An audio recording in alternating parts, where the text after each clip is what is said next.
오늘 강의는 우리가 흔히 뭐 프로바이오틱스, 유산균, 마이크로바이옴이라는 말이 막 혼용돼서 쓰고 있고 그것들이 이제 정확한 구분도 안 되어 있는데 이런 것들에 대해서 좀 더 자세히 알아보고 장 건강을 위해서 우리가 어떻게 하면 좋을까라는 것에 대한 말씀을 나눠보려고 합니다. 그래서 제목은 모르고 먹으면 독이다. 제대로 잘 알고 먹읍시다. 라는 주제로 강의 시작하도록 하겠습니다. 이 세 분의 사진을 제가 처음에 이제 PPT를 만들면서 넣었는데요. 파스테르, 베르나르, 메치니코프. 우리가 그 장 건강 이야기 할 때 흔히 많이 나와요. 그죠? 유산균 제품에서도 많이 인용이 되고 하시는 분들이신데 이분들이 같은 시대에 파리에서 같이 생활하셨다고 합니다. 1800년대 중반에 같이 연구를 진행하셨다고 하는데요. 이 루이 파스테르와 그 클로드 베르나르는 같이 그 좋은 살균법을 연구를 해서 이런 우리가 왜 그 파스테르 우유 100도를 넘지 않는 온도에서 장시간 끓여서 살균이 가능하다라는 원리로 이런 좋은 살균법에 대한 그 연구도 같이 했었다고 합니다. 그런데 이렇게 연구를 같이 시작하면서도 두 분이 아주 정반대의 견해를 가지고 있었다고 하는데요. 파스테르는 세균이 모든 병의 원인이다라고 주장을 했었다고 합니다. 그래서 세균설이라고 했는데요. 그래서 항생제도 발견이 되고요. 그래서 우리 몸은 무균 상태인데 세균이 들어와서 병을 일으키기 때문에 세균을 죽여야 된다라는 세균설을 주장을 했었고 같이 연구를 했던 클로드 베르나르는 아니다. 우리는 균에 의해서 병이 생기는 것이 아니고 내 몸의 내부의 균형이 깨어졌을 때 그것이 원인이 된다라고 정반대의 내부 환경설을 주장했었다고 합니다. 그래서 이런 세균설, 내부 환경설 두 분이 이렇게 논란을 많이 벌였겠죠. 그러니까 같이 이 러시아의 과학자였던 메치니코프가 파리에서 연구를 하고 있었다고 해요. 그래서 메치니코프가 제안을 했다고 합니다. 그러면 그러지 말고 우리 실험을 해보자. 그래서 메치니코프가 제안했던 내용이 파리에 연구소에 사람들이 많았었는데 콜레라균을 연구원들에게 농도를 다르게 해서 먹였다고 해요. 그래서 농도가 낮은 사람에서부터 농도를 낮게 해서 점점 단계를 높여서 연구원들에게 먹였을 때 만일에 파스테르의 설이 맞았다면 균이 들어오면 병이 일어나는 거니까 당연히 사람들이 콜레라에 걸려야 할 것이고 또한 농도가 많은 균을 먹은 사람이 더 심한 질환에 걸릴 가설이 성립이 되는 거죠. 그런 상황이 생겼으면 이제 파스테르의 설이 맞았던 것이고 아니면 이 연구원들은 다 건강한 연구원들이었으니까 균이 들어오더라도 면역이 강하면 콜레라에 걸리지 않을 것이다 라는 가설이 가능하잖아요. 그래서 이제 실험을 제안했었고 두 분이 응했다고 합니다. 그런데 그 결과는 균을 먹었던 연구원들이 모두 콜레라에 걸리지 않아서 베르나르의 승으로 끝났다고 하는데요. 그 실험은 베르나르가 이겼지만 파스테르의 세균설이 전반적으로 사회적으로 많이 받아들였기 때문에 그 이후에 강력한 항생제가 우리가 점점 더 균을 죽일 수 있는 강력한 항생제가 발견이 되고 또한 또 어떤 균에 어떤 균을 죽이는 약을 써서 우리가 맞춤 치료를 해야 된다. 이런 식으로 의학이 점차 이제 발달해 가는 그런 과정을 겪게 됩니다. 그리고 이런 균이 병의 원인이다라는 이제 기초적인 시각은 각각을 우리 몸을 시스템으로 보는 게 아니라 각각의 장기에 대해서 점점 분화되어서 병을 연구해가는 이제 그런 발달의 과정을 겪게 되죠. 그래서 우리 몸은 위장, 폐, 아니면 비뇨기 이렇게 각각의 장기로 이제 몸을 이해해 가는 쪽으로 의학이 발달해 가는 기초를 이뤘다. 그렇게 이야기를 합니다. 그런데 이제 우리가 기능의학적으로 이제 우리가 치료를 하고 환자분을 이해할 때는 오히려 그 베르나르의 가설에 더 이제 기반한 생각들을 많이 하게 됩니다. 그래서 오늘의 강의도 이제 이런 우리 몸에 살고 있는 이런 다양한 균종과 이런 균종을 우리가 죽여야 하는 적으로 생각해야 되느냐, 아니면 이 균종들과 우리가 사이좋게 잘 조화를 이루면서 살아야 할 것인가에 대한 이야기를 나누려고 합니다.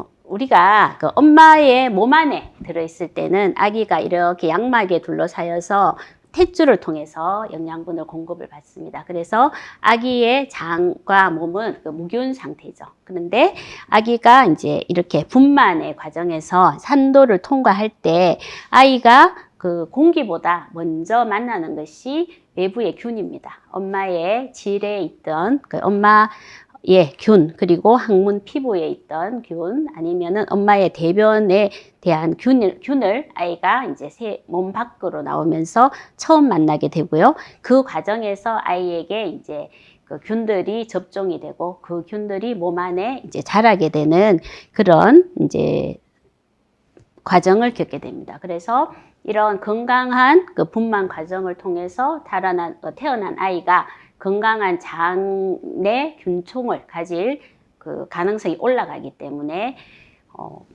수술을 통해서 제왕절개와 같은 수술을 통해서 태어난 아이보다는 이런 정상 분만을 통해서 태어난 아이가 훨씬 건강한 장의 균종을 가질 가능성이 높다라는 이야기를 하고요. 또한 그 엄마의 질내나 아니면은 엄마의 장에서 좋은 균종이 많이 있을 때 아이가 엄마로부터 좋은 균종을 자라서 훨씬 그 유리한 보디를 먼저 접할 수 있다라는 이야기를 합니다. 태어나자마자 이제 아이들 균총에 이제 변화가 생기게 되는데요. 생후 3 내지 4일이 되면 그 비피더스 균이 많이 늘어나게 됩니다. 흔히 우리가 유산균으로 이야기하면 락토바실루스, 비피도박테리움 두 가지를 이야기를 하는데요. 락토바실루스는 주로 소장에 많이 자라는 균종이고 비피도박테리움은 대장에 많이 자랍니다. 그런데 태어나자마자 3 내지 4일이 되면은 비피도스균이 많이 자라면서 아이의 장내에서 큰 세력을 이루게 됩니다. 이렇게 어릴 때 장내 균총은 나이에 따라서 이렇게 주요 그 균종이 바뀌게 되고요. 그 다음에 그 장에 있는 균의 그 숫자도 바뀌게 됩니다. 보면 초반에는 그 비피더스균이 어릴 때 많이 있다가 63세 나이가 들수록 비피더스균은 줄게 되고요. 오히려 그 유해균의 숫자가 나이가 들면 점차 늘어나는 양상을 가지게 됩니다. 그래서 우리 세포만 늘는 것이 아니라 장내의 균종도 늘는다. 그 다음에 장내의 균종도 변화한다. 그러면 우리가 피부를 건강하게 가꾸기 위해서 노력을 하고 근육을 많이 키우려고 노력을 하잖아요. 그뿐만 아니라 나와 같이 살고 있는 장의 균도 건강한 장의 분포를 가질 수 있도록 노력하는 것이 굉장히 중요하다고 하겠습니다. 그래서 이 그림을 보시면 여기 색깔별로 다른 균종들이 있어요. 펌미큐테스, 박테로이데스, 프로테오박테리움 이런 것들이 나이에 따라서 균종이 점점 비율이 다르게 나타나고요. 또한 그 비만하거나 아니면은 영양이 불균형할 경우에 그 좋은 균과 나쁜 균의 비율이 다르게 나타난다는 그림입니다. 그래서 이런 장내의 균의 변화는 항상 아주 너무나 다이나믹해서 우리가 그 건강한 식이를 하거나 건강한 그 염증이 없는 생활 아니면 스트레스를 컨트롤하는 생활을 했을 때 장내의 그 마이크로바이옴이 아주 다이나믹하게 나와 같이 변하고 있다라는 생각을 염두에 두셔야 됩니다. 장내의 균은 위치에 따라서 균의 숫자가 다릅니다. 보시면 위장에서 소장, 대장으로 갈 때 장내의 균의 숫자가 점점 늘어납니다. CFU라는 단위가 콜로니 퍼 유니트라는 것의 약자인데, 그러니까 이 균, 우리 옛날에 실험해봤잖아요, 그죠? 균들이 이렇게 군집하는 그 양을 재는 그 단위라고 합니다. 위장에서는 0에서 10의 3승 개의 CFU의 균이 있다면, 소장, 대장으로 가면 대장에는 10의 10승계에서 10의 12승계의 균이 있습니다. 위장은 우리가 위산이 많이 나오기 때문에 균이 많이 자라지는 못합니다. 그래서 우리가 위산이 충분히 나오면 그 산도가 pH가 2에서 4 정도 되고, 위장에서는 주로 흔히 자라는 균이 락토바실루스, 스트랩토코쿠스들이 주로 자랍니다. 그리고 헬리코박터 파이로이드도 자랄 수 있죠. 근데 소장으로 가면 이제 위장보다는 균의 숫자가 좀 늘어납니다. pH는 담즙이 나오기 때문에 그 알칼리성을 띠게 되죠. 그래서 6에서 7 정도로 올라가게 되고, 그래도 아직은 상단부에서는 락토바실루스가 주로 자라게 되고, 하단부로 갈수록 클로스트리디움 같은 균들이 나타나게 됩니다. 숫자가 위장보다는 소장에서 균들의 숫자가 늘어나고요. 대장으로 가면 이제 드디어 이제 장내 균들이 훨씬 많이 늘어나죠. 그리고 주로 비피도박테리움이나 박테로이데스 같은 균들이 나타나기 시작해서 위장과는 장의 균종이 조금씩 달라지게 됩니다. 이것을 다시 그 위장에서 대장으로 보면 우리가 그 상부 위장과는 입을 통해서 공기도 많이 들어가잖아요, 그죠? 그래서 공기가 풍부한 산소를 좋아하는 호기성균들이 많이 자라게 되고요. 소장, 대장으로 갈수록 그 산소를 싫어하는 그 혐기성균들이 많이 자라게 됩니다. 그리고 균종의 종류도 다르고, 그다음에 pH도 내려갈수록 점차 올라가서 이러한 그 어떤 균들이 그 자리에 잘 자라야 하는 유익균들이 잘 자라는 환경이 건강한 장이라고 할 수가 있습니다.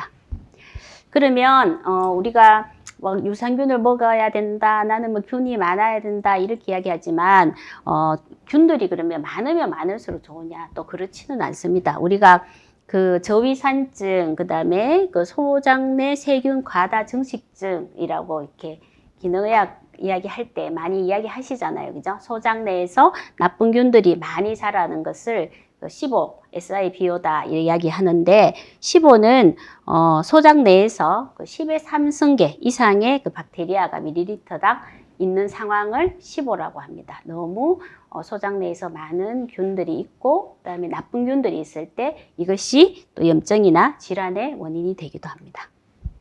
그래서 이런 그 15가 있을 때 그 흡수, 소장에서 주로 해야 되는 것은 영양분의 흡수가 이루어져야 되는데, 영양분의 흡수가 되지 않는다든지 빈혈이나 체중 감소, 염증성 질환, 자가 면역 질환, 골감소증 등등등등등, 우리가 그 장이 모든 질환의 원천이라고 이야기하잖아요, 그죠? 그래서 이런 그 소장 내에서 염증이 생겼을 때 다양한 질환의 원인이 될 수도 있습니다. 그래서 장 내에 그 다양한 균종이 자라고 소화, 흡수 과정이 잘 일어날 때 대변은 이제 우리가 아주 그 바나나 모양의 좋은 대변을 보게 되는데요. 브리스톨 스케일이라고 해서 그 대변의 굵기에 따라서 얼마나 장이 건강하냐라는 것을 볼 수 있는 스케일이 있습니다. 이것은 색깔은 여기에 들어가지, 색깔은 뭐 여기에 중요한 인자는 되지 않고요. 굵기에 따라서 아주 딱딱한 단계를 1단계라고 하고, 물 같은 변을 7단계로 했을 때 1단계에서 7단계에 따라서 우리가 이제 소장의 흡수나 아니면 소장과 대장의 그 흡수 능력이나 운동 능력을 평가하는 기준으로 삼기도 합니다. 일단 우리 다양한 용어에 대해서 한번 보겠습니다. 프로바이오틱스, 유산균, 마이크로바이옴에 대해서 말씀드리려고 하는데요. 첫 번째, 그 프로바이오틱스입니다. 프로바이오틱스는 라틴어로 포라이프라는 뜻이라고 합니다. 그러니까 그 삶을 위한 라는 뜻이라고 하고요. 이 WHO에서 프로바이오틱스를 뭐라고 이야기했느냐? 적당한 양을 먹었을 때 인체에 이로움을 주는 모든 세균을 총칭해서 이야기한다라고 이야기했고요. 여기에서 프로바이오틱스에 들어가는 균은 박테리아도 있지만 곰팡이도 들어갑니다. 그래서 이런 우리가 발효 과정에서 몸에 이로운 균들이 많이 생기죠, 그죠? 그래서 맥주, 와인, 김치, 또 독일식 김치, 요구르트, 올리브, 치즈, 템페, 청국장 등 모든 그 발효 과정에서 일어나는 뭐 박테리아나 곰팡이 등 우리가 먹었을 때 우리에게 유익한 작용을 하는 모든 균, 그것을 프로바이오틱스라고 합니다. 그러면 그 유산균은 뭐냐? 유산균은 탄수화물을 대사시켜서 최종 산물로 젖산, 락틱 액시드를 만들어내는 양성균을 총칭해서 유산균이라고 이야기합니다. 유산을 만들어낸다. 젖산을 만들어낸다라는 뜻이고요. 생긴 것은 그 막대 모양으로 생겨 있고 주로 그 반려된 야채나 유제품, 사람의 위나 아니면 질에서도 유산균이 많이 발생이 됩니다. 그러니까 유산균보다는 프로바이오틱스가 더 광대한 개념이죠, 그죠? 프로바이오틱스 안에 유산균이 있다 이렇게 이해하시면 되겠습니다. 그리고 그 다음 마이크로바이옴은 뭐냐? 마이크로바이옴은 프로바이오틱스는 우리가 먹었을 때 유익한 작용을 하는 모든 균. 마이크로바이옴은 사람 몸에 사는 모든 세균, 바이러스 등등 각종 미생물을 총칭해서 이야기하는 것입니다. 내가 먹어서 유익한 균이 아니고 내 몸에서 사는 모든 균의 총칭을 마이크로바이옴이라고 이야기합니다. 조금씩 뜻이 다르죠, 그죠? 그래서 이것을 다시 도표로 나타내면 그 마이크로바이오타라는 말을 쓰기도 하고요. 마이크로바이옴이라고 쓰기도 하는데 이 마이크로바이오타는 인간의 몸에 서식하면서 공생관계를 가지는 모든 미생물을 마이크로바이오타라고 하고요. 이런 그 마이크로바이오타가 가지고 있는 진, 유전 정보를 합쳐서 우리가 마이크로바이옴이라고 이야기합니다. 마이크로바이오타에 우리가 공생하는 그 마이크로바이오타에는 나쁜 균도 있죠. 나쁜 균도 있고 그것을 병균이라고 이야기하고요. 그 다음에 그 정상으로 우리가 상제하는 균, 정상 상제균, 노말 플로라라고 이야기하고 그 중에 그 유익한 균을 프로바이오틱스라고 이야기합니다. 프로바이오틱스에는 또 그 젖산을 만들어내는 유산균이 같이 들어가게 됩니다. 그러니까 마이크로바이오타 중에 병균, 정상상제균, 유익균이 있고 유익균 중에는 유산균도 있고 그 외에 다른 프로바이오틱스도 있다. 이렇게 이해하시면 되겠습니다. 그러면 첫 번째 그 마이크로바이옴에 대해서 먼저 보시겠습니다. 그 우리 강의하신 천종식 대표님 계신 그 첫랩에서 제가 발췌해 왔습니다. 마이크로바이옴은 우리 몸에 공생하는 모든 균을 총칭해서 이야기한다라고 이야기했는데요. 예전에 우리 사람의 세포 몸에는 30조 개의 세포가 있는데 세균은 뭐 100조 개가 있다 이런 이야기들이 있었는데 그 어느 연구소에서 그걸 다 세어봤대요. 세어봤더니 100조 개가 아니고 38조 개다라는 연구 발표가 있어서 이제는 이제 이렇게 이야기합니다. 사람의 몸은 30조 개의 세포로 이루어져 있고 우리 몸을 이루는 그 세균들은 38조 개다 이렇게 이해하시는 것이 정확한 숫자일 것 같습니다. 그런데 숫자로 치면 30조 개 대 38조 개인데 이 38조 개의 미생물의 유전자 수는 약 330만 개 정도 된다고 합니다. 그에 비해서 인간의 유전자는 2만 개라고 하니까 숫자는 별로 차이가 안 난다라고 생각할 수 있지만 유전자의 개수는 2만 개에서 2만 개 대 330만 개니까 꽤 큰 차이가 나죠. 그래서 많은 유전적인 정보를 우리 몸에 있는 그 마이크로바이옴들이 가지고 있다. 이렇게 이해하시면 되겠습니다.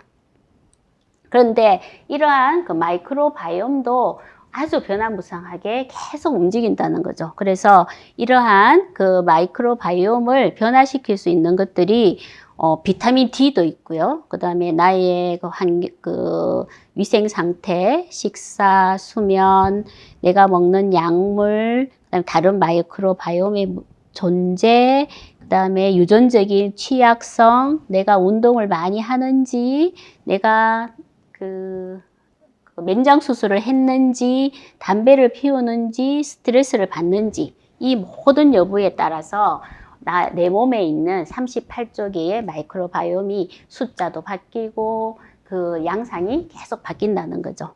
그런데 이러한 것들 중에서도 그래도 가장 많은 영향을 미치는 것은 식사와 항생제 복용이다 라고 이야기를 합니다. 그래서 이런 가공식품이나 인스턴트 음식, 음료, 청결하지 못한 음식을 먹거나 이런 항생제, 그 다음에 제산제를 복용하는 것이 마이크로바이옴의 건강에 굉장히 나쁜 영향을 미친다는 거죠. 그 외에 영양 불균형이나 나에게 맞지 않는 음식을 먹는 것도 나도 해치지만 내 몸에 공생하고 있는 마이크로바이옴도 해치는 아주 위험한 일이다라는 것입니다. 그래서 이런 우리가 음식을 먹으면 대표적으로 우리가 소화시키지 못하고 분해 흡수하지 못하는 것이 식이섬유잖아요. 그죠? 식이섬유나 아니면은 그런 물질들이 장으로 내려갔을 때 걔들이 변으로 그냥 나가는 것이 아니라 우리가 소화시키지 못한 것들을 미생물이 대신 이용해서 우리를 위한 다양한 물질들을 만들어낸다. 우리에게 도움을 준다. 그 대표적인 것이 짧은 사슬 지방산이다. 라는 이야기를 하고 있습니다. 그러면 이런 내 몸에 사는 마이크로바이옴은 어떤 일을 하는가라는 것을 보시면요. 아주 우리 몸, 나의 모든, 기능을 내가 하는 것인지 아니면 내 몸에서 같이 사는 마이크로바이옴이 하는 것인지 모를 정도로 거의 우리 몸의 모든 일들을 장에 있는 박테리아들이 한다라고 이야기하고 있습니다. 신경 전달도 담당을 하고요. 음식을 분해하기도 하고 또 장점막이 상했을 때 박테리아가 나가서 이거 복구하는 기능도 있고요. 아니면 외부에서 나쁜 균이 들어왔을 때 거기 나가서 걔들이 대신 나를 위해서 싸워주기도 하고 뼈를 단단하게 하거나 아니면 뼈를 재생하는 기능 아니면 지방을 저장하거나 또 지방의 대사에도 사용이 되고 혈관을 새로 만들어내기도 합니다. 그뿐만 아니라 장 내에서 아미노산과 비타민을 합성하기도 합니다. 그래서 대표적인 것들이 세로토닌과 같은 뉴로트랜스미터도 많이 만들어내죠.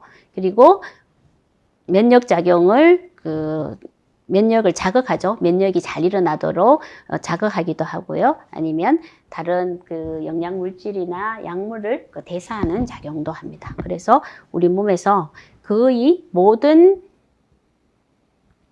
기능에 장내에 박테리아가 관여하고 있다. 온갖 데 다 가서 얘가 관여한다 라고 이해하시면 되겠습니다. 근데 디스바이오시스라는 개념이 있습니다. 디스바이오시스는 장내에는 좋은 균과 나쁜 균들이 적당한 비율을 이루면서 잘 공생을 해야 되는데 그것들이 깨어지는 상황을 디스바이오시스라고 하고요. 건강한 장의 모양은 이렇게 좋은 균들이 잘 자리를 이루고 있는데 이런 디스바이오시스가 심해짐에 따라서 좋은 균들의 숫자가 줄고 그다음에 이런 곰팡이균이나 다른 유해균들의 비중이 점점 늘어나는 것들을 디스바이오시스가 심해졌다 이렇게 이해를 합니다. 디스바이오시스가 심해지면 아까 우리가 봤던 장내 박테리아가 해야 되는 일들을 잘 못하게 되는 거죠. 그래서 미생물은 다양한 것이 굉장히 중요하다라는 이야기를 하는데요. 우리가 이제 장내 환경을 건강하게 하려면 가장 중요한 것은 이제 위장에서부터 음식이 잘 분해돼서 내려가는 것이 중요합니다. 윗물이 맑지 않은데 아랫물이 맑을 리가 없다라는 것을 가장 기본적으로 개념을 가지셔야 되고, 위장에서 음식이 잘 분해되어서 주계 상태로 가서 소장, 대장 내에 좋은 환경을 이뤄야 좋은 균들이 자랄 수가 있는 거죠. 그리고 우리가 장을 위해서 해야 되는 것이 음식을 잘 먹지만 또 유산균을 나가 그러면 유산균 잘 챙겨 먹으면 조금 소홀히 해도 되지 않을까 이런 생각을 하실 수도 있잖아요. 그런데 아까 우리가 보셨듯이 먹을 수 있는 균의 종류는 한정되어 있거든요. 그런데 장 내에는 많은 균종이 다양하게 자라야 되기 때문에 좋은 균이 잘 자랄 수 있는 환경을 조성해 주는 것이 장의 환경을, 장을 건강하게 하는데 내가 유산균을 먹는 것보다 훨씬 더 중요한 상황입니다. 그래서 여기 보시면 인간의 유전자 개수는 2만 개인 반면에 장내 유전자 개수는 아까 330만 개에 해당한다라는 말씀을 드렸고요. 이런 생체 내의 다양성, 아까 다양한 균이 있어야 되고 좋은 균이 많아야 된다고 말씀을 드렸잖아요. 그런데 이런 다양성이 무너지면 마이크로바이옴이 우리를 위해서 아까 하는 그런 모든 일들을 못하게 되기 때문에 이런 소화 흡수와 같은 기능뿐만 아니라 방어 능력이 저하될 수 있다는 거죠. 면역이 떨어질 수 있다라는 것이고요. 그래서 이런 장 내에 다양한 균종이 많을 때는 음식물을 잘 소화하고 흡수하는 능력도 있고 우리가 대사가 중요하잖아요. 그죠? 대사도 잘 일어날 뿐만 아니라 바이러스나 감염균에 대한 방어가 잘 일어나는데 이런 종이 다양하지 않을 때 유해균의 활성도가 올라가고 내 몸의 전반적인 기능이 떨어진다라는 것을 이해하시는 것이 좋겠습니다. 이것은 이제 장내 미생물 검사를 했을 때 나오는 결과지인데요. 이 결과지를 보면 제가 드리는 말씀을 잘 이해할 수 있을 것 같아요. 이 환자분의 경우에 30대에 건강한 사람의 대변을 검사했을 때 평균 213종의 균종이 보이는데 이 검사자는 92종의 균이 나왔다라는 것이거든요. 그러니까 우리 건강한 장은 다양한 균종이 있는 것이 좋다라는 것입니다. 그래서 건강한 사람은 213종, 30대 평균, 그러니까 건강한 사람과 건강하지 않은 사람의 평균은 175종이 보이는데 이 검사자분 같은 경우에는 92종밖에 균이 없으니까 건강하지 않은 장인 거죠. 그죠? 그래서 이거는 내가 어떤 유산균을 먹고 그 균이 많다는 것과는 또 다른 개념입니다. 그래서 장 내에 다양한 균이 많은 것이 좋다라는 것입니다. 그래서 이 환자분 같은 경우에는 균종이 적기 때문에 다양성의 지수가 27점이고 평균보다 더 적다라는 이제 결과지인 거죠. 그리고 이제 우리가 과민성 대장 증후군 같은 경우에는 이제 장이 너무 과민한데 당연히 이제 마이크로바이옴의 상태가 좋지 않을 것으로 예상이 되잖아요. 그런데 이 과민성 대장 증후군도 설사를 주로 하시는 분들이 있고 변비가 주로이신 분들이 있습니다. 그런데 그런 설사와 변비를 나타내는 환자분들의 장내 균을 봤더니 메탄가스를 많이 발생하는 장내 마이크로바이옴이 있는 사람들은 변비가 주로 있더라는 것입니다. 그래서 이런 분들은 메탄가스의 발생이 마이크로바이옴에 의해서 많이 발생이 되니까 복부 팽만감이나 이런 장내의 속도가 저하되어서 증상을 나타내더라라는 것이죠. 그러면 우리가 이런 상황을 개선하기 위해서는 얘들이 좋아하는 먹이를 적게 주는 거죠. 얘들이 잘 자랄 수 없는 환경을 만들어서 장내 밸런스를 다양하게, 그다음 좋은 균들이 잘 자랄 수 있도록 해주는 치료를 하는 것이 원칙이겠습니다.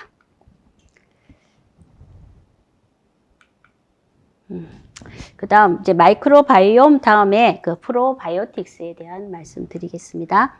프로바이오틱스는 적당량을 섭취했을 때 인간에 도움을 주는 살아있는 균을 총칭한다. 우리 몸에 이제 유익균이라고 이야기를 하고요. 얘를 먹었을 때 독성이 없어야 됩니다. 독성이 없어야 되고 비병원성이어야 되고 얘들은 우리가 그 위산이 강산이니까 위산에 이제 죽는다 그런 얘기 많이 하잖아요. 위산과 담즙산에 살아남아서 소장까지 도달해서 장에 가서 이제 증식하는 기능이 있어야 된다라는 것입니다. 식약처에서 그 아까 우리가 장내균이 건강한 사람은 뭐 150종, 뭐 200종, 뭐 300종 이렇게 다양한 균들이 굉장히 많아요. 그죠? 그러니까 우리 몸에서 자라는 그 공생하는 균의 종류는 뭐 200종까지 아주 많은데 그 중에 우리가 먹을 수 있다.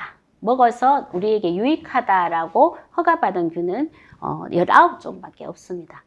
그래서 프로바이오틱스는 비피도박테리움, 락토바실루스, 스트립토코쿠스 이런 식으로 이제 19종 종류밖에 없고 각각 그 균종을 보면 락토바실루스, 에시도필루스, 카제이, 가세리, 불가리스, 헬베티쿠스, 포멘툼, 파라카세이, 플란타룸, 루테리, 람노수스, 살리바리우스.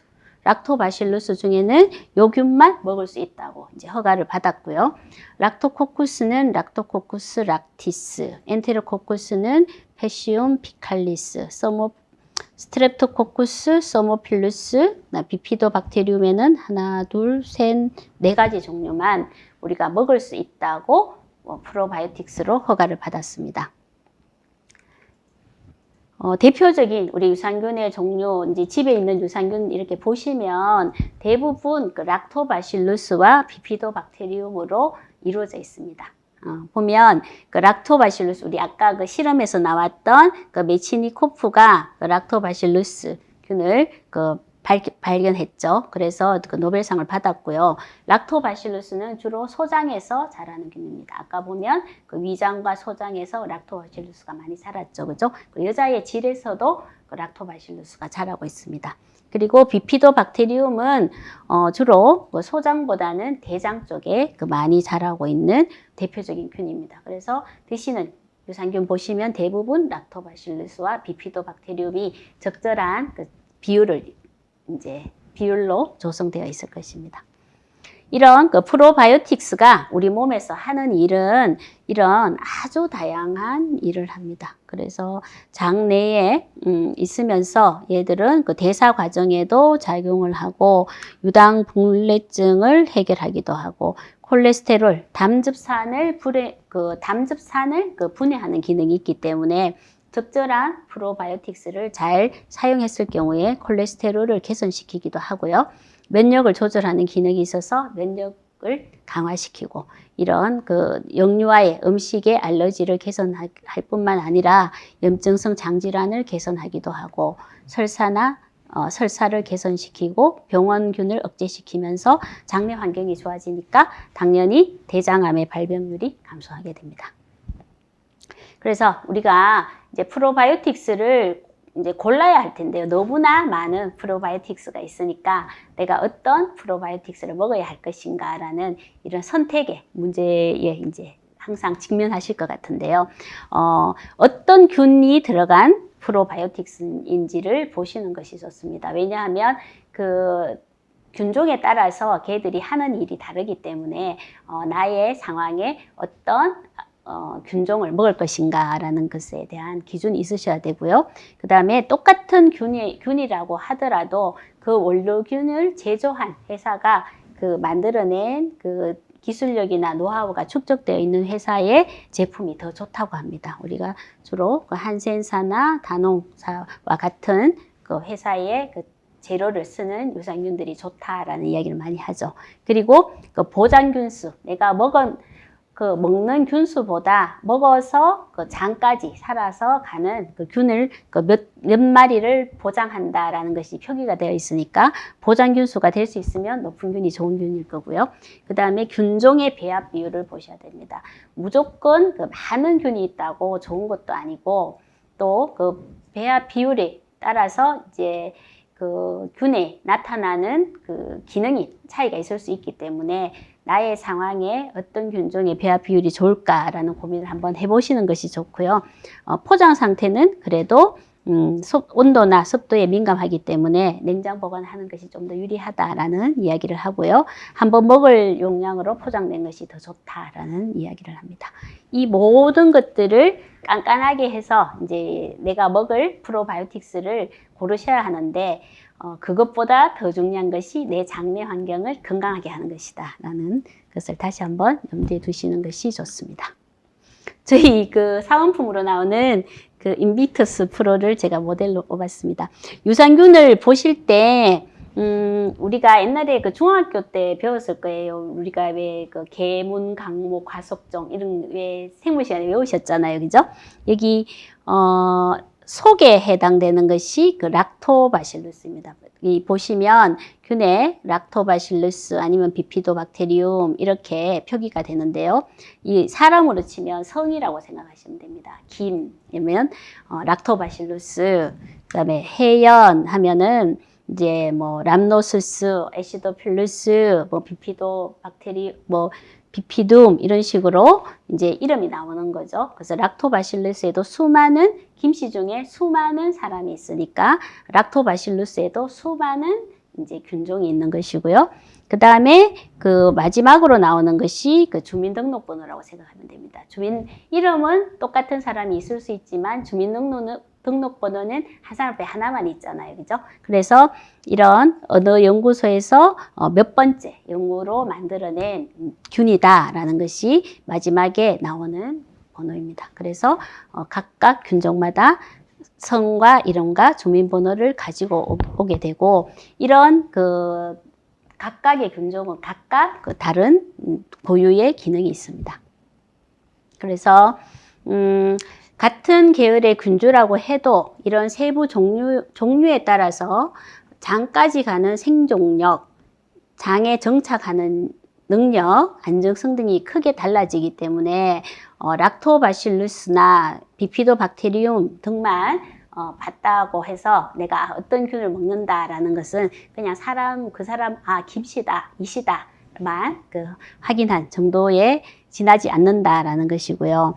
이런 균주를 보면 영어와 그다음 숫자가 같이 붙어 있는 것을 볼 수가 있는데 이것은 대부분 균주의 종류나 연구에 사용된 균의 일련 번호를 조합해서 쓴다고 합니다. 그래서 특정한 균을 지칭하게 된다고 합니다. 그래서 내가 먹는 유산균은 어떤 뭐 락토바실루스 뭐 균을 주 원료로 하는 균이다라는 것을 인지하시는 것이 중요합니다. 그리고 이제 프로바이오틱스와 이제 프리바이오틱스의 개념은 대부분 다 아실 것 같아요. 그죠? 프로바이오틱스가 장에 들어와서 잘 자라게 도와주는 것을 프리바이오틱스라고 하는데 이런 올리고사카라이드나 뭐 이눌린, 락툴로즈 같은 것이 대표적이고 얘들은 그 위장에서 분해되지 않고 소장, 대장으로 내려가기 때문에 장에 있는 균이 많은 곳이 아까 소장보다는 대장이 많았잖아요. 그죠? 내려가서 개들의 먹이가 되는 이제 우리 장의 균이 잘 자라게 하는 이제 도와주는 프리바이오틱스가 됩니다. 그러면 이제 이런 내가 몸에 좋은 프로바이오틱스는 언제 먹어야 하냐라는 것인데요. 이런 유산균은 위산과 담즙에 약하기 때문에 내 몸에서 위산과 담즙이 적게 나오는 시간에 드시는 것이 유산균이 잘 작용하도록 하는 데 도움이 됩니다. 그래서 우리가 보통 그 먹는 영양제는 대부분 식후에 드시라 그러거든요. 영양제를 식후에 드시는 이유는 우리가 먹는 영양제가 다 분해돼서 흡수가 될 것 같지만 사실은 사람들마다 소화 흡수율이 굉장히 천차만별로 차이가 나고 식후에 그 위산이 나와서 영양제를 분해 흡수하는 것이 가장 흡수율이 올라가기 때문에 식후에 영양제를 먹는 것이 가장 유리합니다. 근데 유산균도 영양제지만 다른 영양제와 달리 유산균은 식후에 드시면 위산에 균이 죽으니까 식후에 드시지 않는 것이 중요합니다. 그래서 위산이 가장 적은 시간에 드시는 게 좋은데요. 그냥 그런 논문들도 있더라고요. 논문들을 보니까 식사 전 30분에 드시는 것이 유산균이 적게 죽더라 라는 논문들이 있었어요. 그런데 식사 전 30분에 먹더라도 내가 물을 한 잔 마시면 또 나의 그 위안에 있던 위산이 더 희석이 되죠. 그래서 식전 30분에 물을 한 잔 드시고 유산균을 드시는 것도 방법이 되고요. 아니면 아침에 일어나서 바로 식사하지 않으니까 아침에 일어나서 물 한 잔 드시고 유산균 드시고, 또 밤에 주무시기 전에 우리가 저녁 먹고 시간이 좀 지났잖아요. 그죠? 그때 물 한 잔 드시고 유산균 드시고, 그런 식으로 드시는 것이 좋습니다. 그리고 유산균을 제외한 다른 영양제는 항상 식사 직후에 같이 드시는 것이 좋습니다. 그러면 자, 이런 유산균이 나왔을 때 막 균이 많은 걸수록 좋으냐? 그렇지는 않다는 거죠. 어떤 유산균 제품, 어떤 프로바이오틱스는 제품을 보면 균종이 뭐 한 3개, 4개 있는 것도 있고, 어떤 것들은 한 10개가 쭉 있는 것도 있거든요. 그럼 많으면 좋으냐? 이제 전체 균의 숫자도 봐야 되고요. 그 다음에 이런 그 균종의 배합에 따라서 특징과 기능이 다르기 때문에 어떤 것이 더 좋다고 그냥 일률적으로 이야기하기는 힘들다는 거죠. 그리고 이러한 것들이 그냥 그 어떤 노하우나 아니면은 그냥 예를 들어 그냥 단순하게 배합했을 경우에, 예를 들면 균들이 서로 공격하게, 서로 이제 균들이 공격해서 안정성이 떨어지는 경우도 있고, 아니면 오히려 뭐 단일 균주만으로도 장내 세균종이 다양성을 일으키는 경우도 있다라는 것인데, 결국은 이런 내가 먹어서 똑같은 유산균을 나도 먹고 남편도 먹고 아이도 먹었을 때 사람마다 그 장의 상태가 다르고 그 사람이 하루에 생활하는 스트레스나 라이프 스타일이 다르니까 이 유산균이 들어가서 어떤 작용을 하는가는 사실은 그 사람마다 다르다라고 보는 것이 맞을 것 같습니다. 그 다음에 이제 이 프로바이오틱스의 기능, 이제 각각의 균에 따라서 이제 나타내는 기능이 다르다고 할 수 있는데요. 이런 프로바이오틱스는 대부분 프로바이오틱스는 이렇게 적혀 있습니다. 유산균의 정식 및 유해균의 억제, 배변 활동의 원활에 도움을 줄 수 있다라고 표기가 되지만, 사실은 그 균종에 따라서 아주 다양한 증상을 나타낼 수 있다는 거죠.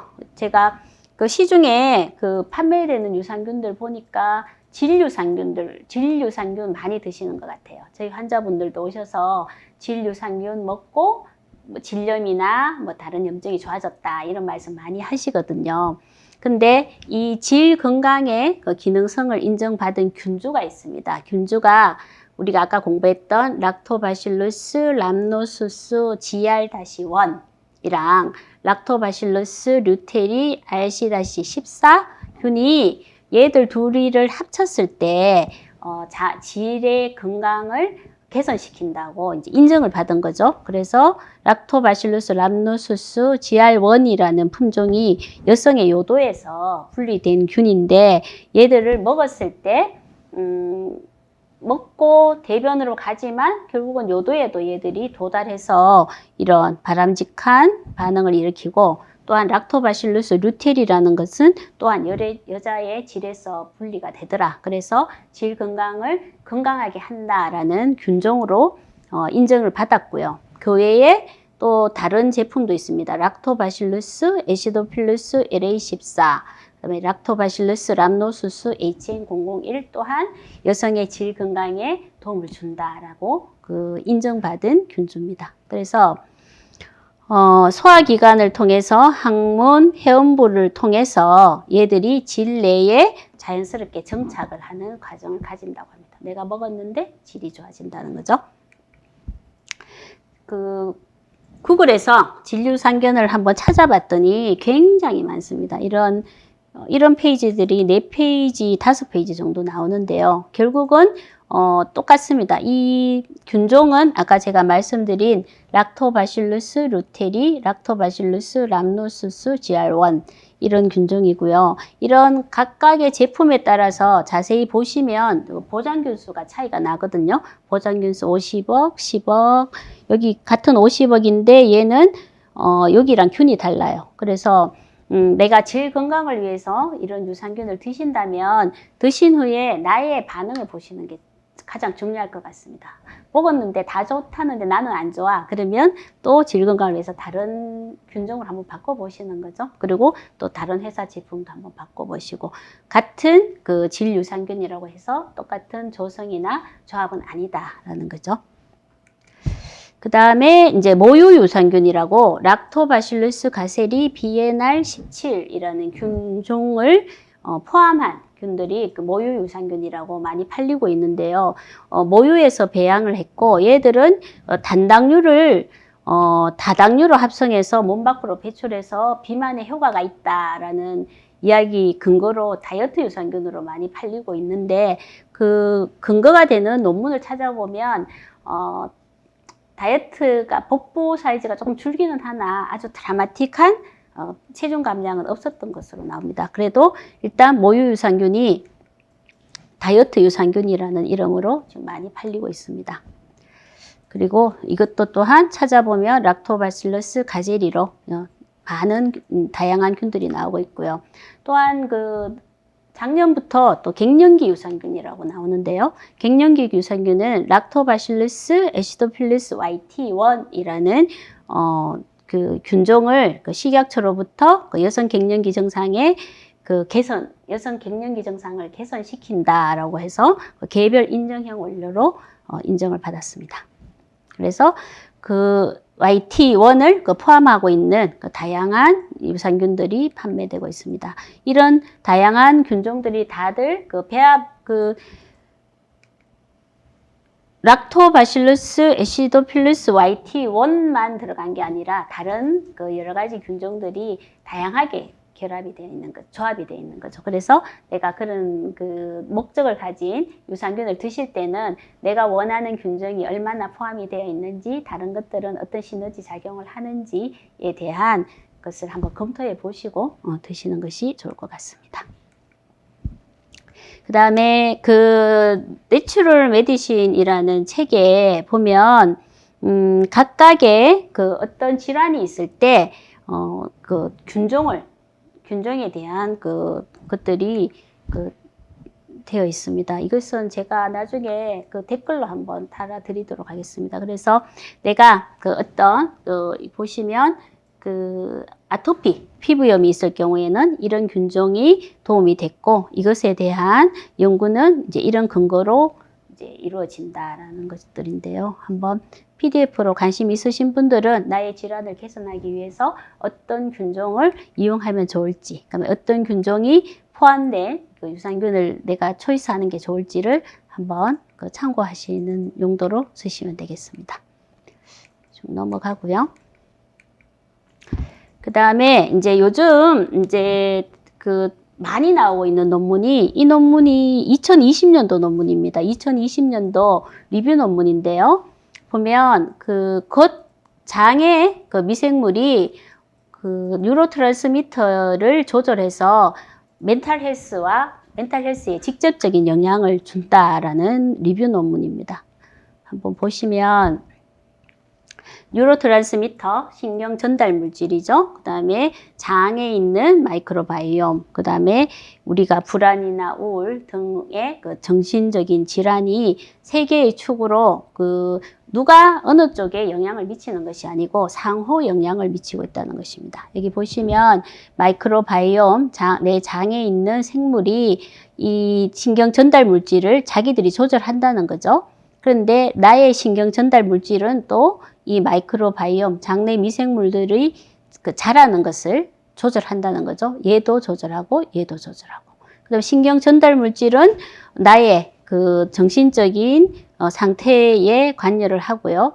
나의 정신적인 상태 또한 그 신경 전달 물질의 농도에 영향을 준다는 것이고, 이런 나의 멘탈 디스오더가 장내에 나쁜 균들을 많이 자라게 할 수도 있고, 또한 장내 균들의 그 구성이 바뀌면 나의 정신적인 질환에도 영향을 미친다는 것입니다. 그래서 이 신경 전달 물질, 그 다음에 그 멘탈 어떤 정신적인 질환, 그럼 장내 마이크로바이옴은 누가 누구에게 영향을 미치는 일방적인 관계가 아니라 서로가 영향을 주고받고 끊임없이 하고 있다는 이야기입니다.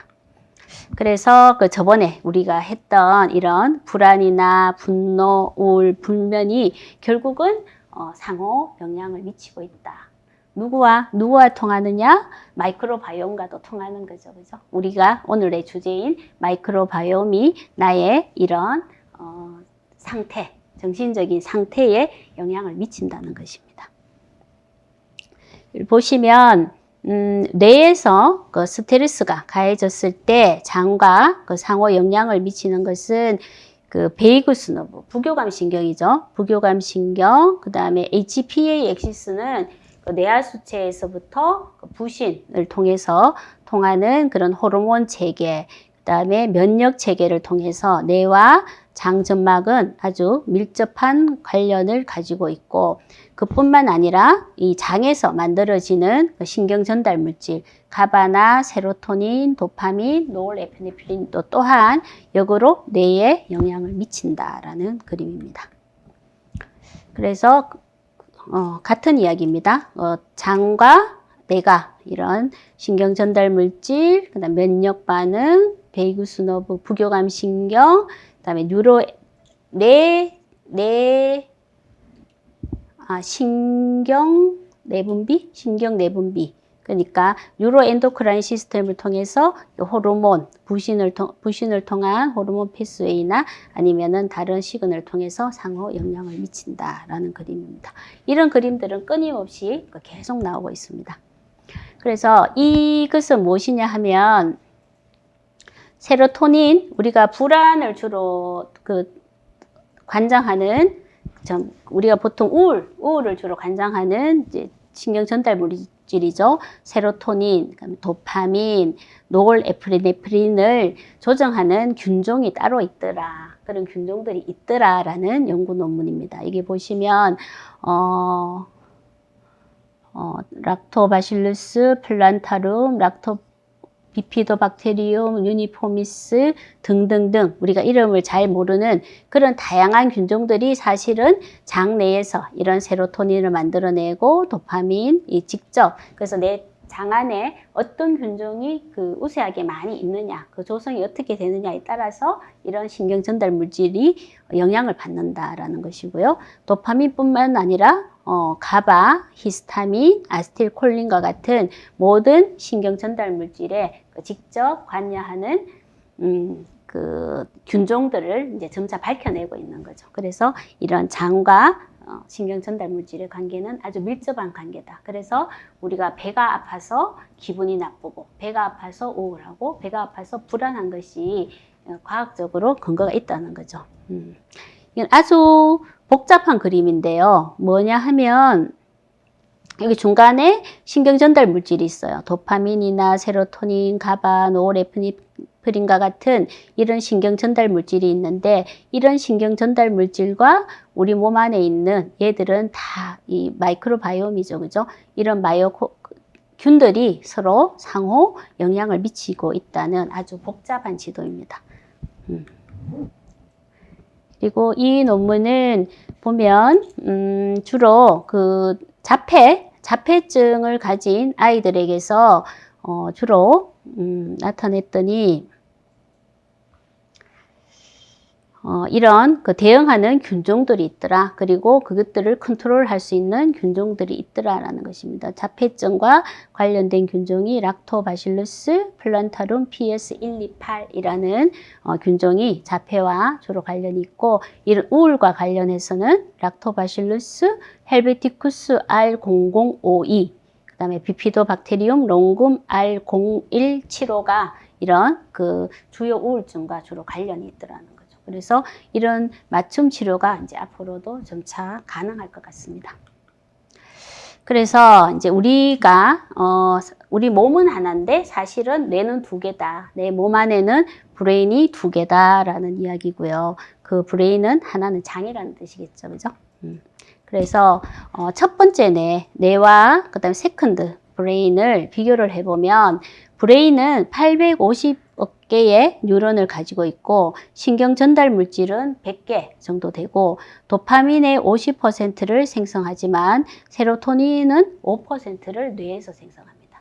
그런데 그 세컨드 브레인을 보면 뉴런의 숫자는 적지만 40여 종의 신경 전달 물질을 장에서 만들고 있고, 도파민은 뇌에서 50%, 장에서 50%를 생성을 하고, 세로토닌의 경우에는 뇌에서는 5%, 장에서는 95%의 세로토닌을 생성한다는 겁니다. 그래서 특정 신경 전달 물질은 뇌에서보다 오히려 장에서 훨씬 많이 생성을 하고 있고, 이것들에 우리의 그 마이크로바이옴이 깊게 관여하고 있다라는 것이죠. 그래서 우리가 마이크로바이옴을 잘 관리해야 되고, 그 특정 유산균을 먹는 것도 중요하지만 얘들을 잘 모시고 케어할 수 있는 다양한 모든 것들을 우리가 필히 해야 된다는 것입니다.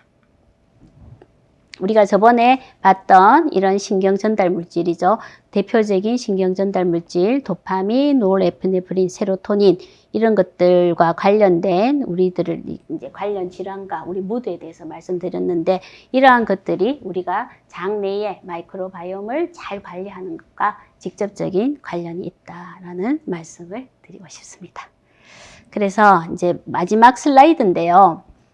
과거에는 우리가 이제 뇌에 질환이 있다라고 이야기하면 만성적인 스트레스가 있거나 아니면 뭐 유전적으로 문제가 있어서 이런 뇌에 질환이 생긴다라고 생각을 많이 했죠. 그리고 이런 그 뇌 질환에 대한 우리의 그 치료 방법이 이런 그 면담을 주로 이용한 뭐 사이코세라피나 아니면 약물 치료를 주로 했다면, 현재에는 우리는 뇌의 질환을 일으키는 원인이 스트레스, 그 다음에 그 마이크로바이옴을 줄일 수 있는 그 항생제, 그 다음에 우리가 마이크로바이옴을 잘 못 자라게 하는 나쁜 식습관, 그 다음에 내가 자꾸 스트레스를 받고 이런 그 밤낮이 바뀌는 그 건강하지 못한 라이프 스타일, 이런 것들이 나의 그 뇌의 질환을 일으키게 되고, 이것에 대한 솔루션은 건강한 식사를 하셔야 되고, 그 다음에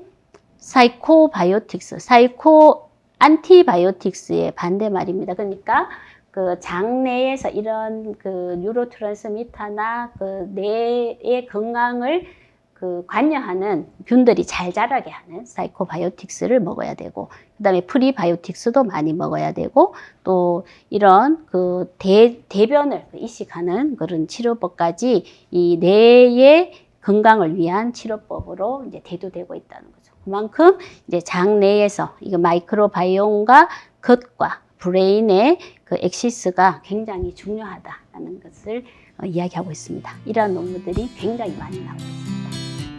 이상 오늘 장 건강과 그 다음에 우리가 흔히 모르고 지나갈 수 있는 그 용어에 대해서 말씀드렸습니다.